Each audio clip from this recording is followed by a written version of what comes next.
Hey, in one of my recent workshops, I got asked by a few people, where do I get my inspiration from for my work? Now, my work fits into a very tight niche and is obviously heavily influenced by pop art and sort of, that ilk. I'm very into Art Deco, I'm very into pop art, I'm very into very bold graphic typography. All of that sort of stuff comes into play. But where do I get the inspiration for the shoots? Now, being a commercial artist or a commercial photographer means that I have to sort of spin it two ways. I'm going to talk about that. Now, the first thing is I don't look at photography for inspiration. I need to be aware of photography, but for my own creative purposes, I try and look outside of photography to inspire my work, and then I try and apply that to my subject in a photographic manner, which sounds super pretentious when you say it out loud, but that's what I do. But in terms of the photography I do look at, there's two magazines that I regularly read and I subscribe to and I pay for. Now, the first one is the British Journal of Photography, which is this. This is a great magazine. This has good photography from almost every genre apart from mine, which is weird. But there we go. They have lovely prints, nice paper stock. It's a good look at what's good in photography. But slightly more important than that is this one, the Creative Review. My hand's on this side. There we go. This is the advertising magazine. This comes out quarterly as well. They have a website where you can read some content for free. And if you join as a member, you can get the paid content, and they do a quarterly magazine. And this is basically a what's what in the advertising world of photography. This is very important. Understanding that side of things as a commercial artist is key. So let's talk about these two sides of where we get the inspiration from. One side is my top 10 list. And my top 10 list are the 10 clients I most want to work for. Sitting at the top of that list is McDonald's.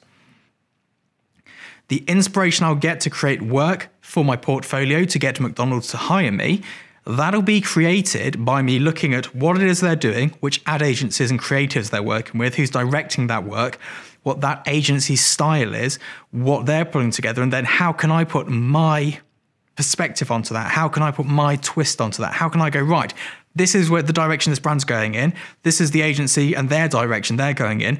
How can I go, here's me the photographer. I both see that, but I can also offer my own slant on that, my own opinion on that, my own perspective. Now that's that's a very commercial sort of inspiration I receive. That's the inspiration I get when I'm trying to achieve a commercial goal. But in terms of my artistic inspiration and where I get the ideas from, it pretty much comes from everywhere, day-to-day life. My recent ice lolly shoot with all the melting ice lollies from that test shoot, that was because I saw a toddler eating an ice cream with it running down his hand. He looked pretty joyful. That inspired me. The individual pictures of the coffee beans, that was inspired by a wall of vulvas, which I saw and I thought, you know what, that's great. They're all different. They all have their own thing. I'm into coffee. It's not appropriate for me to do a wall of vulvas, but I do like coffee beans, and they are all different. They are all individual. So I wanted to put that coffee bean on a pedestal and go, look, they're all different, but they're all great. Obviously, very little in terms of cultural merit compared to the other project, but I'm not about breaking boundaries. I'm not about cultural significance. I'm not about putting a political point out there. My work is about fun, stupidity, and childishness. That's what I like to produce. I'm not a political artist. I don't have an agenda to push forward. My work is literally just, this is cool, let's have a look at this. And that's fine. You don't have to be some deep thinking sort of artist. And yes, there's absolutely a great case for that to be the majority of art.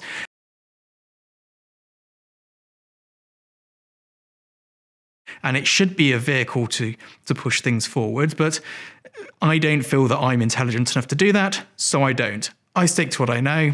Brash, pop arty, child food. That's what I'm good at. That's what I know. Now, although I showed you that a photography magazine at the start of things, one of the biggest pitfalls in terms of inspiration that photographers have is to look at photography. We don't want to be looking at what other photographers are doing, so we'll merely mimic it. What we need to do is read around the subject. So that is looking at artists, looking at sports people, looking at writers, seeing what they're doing and trying to bring that into our own art form.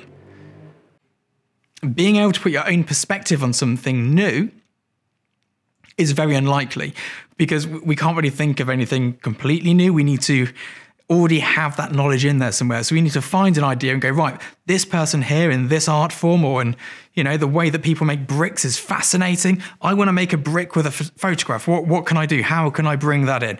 And that's where you get the inspiration for work, which actually makes you stand apart from the rest of the photographic community.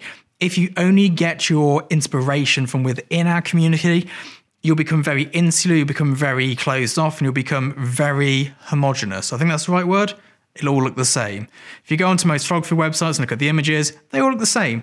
What you need to do if you want to make it as a commercial photographer is have your own opinion, your own perspective, your own point of view, where you can go, look, here's this thing I've taken from over here, I've applied my world to it, and here's the outcome. That is how you get inspiration to create as original as we possibly can work.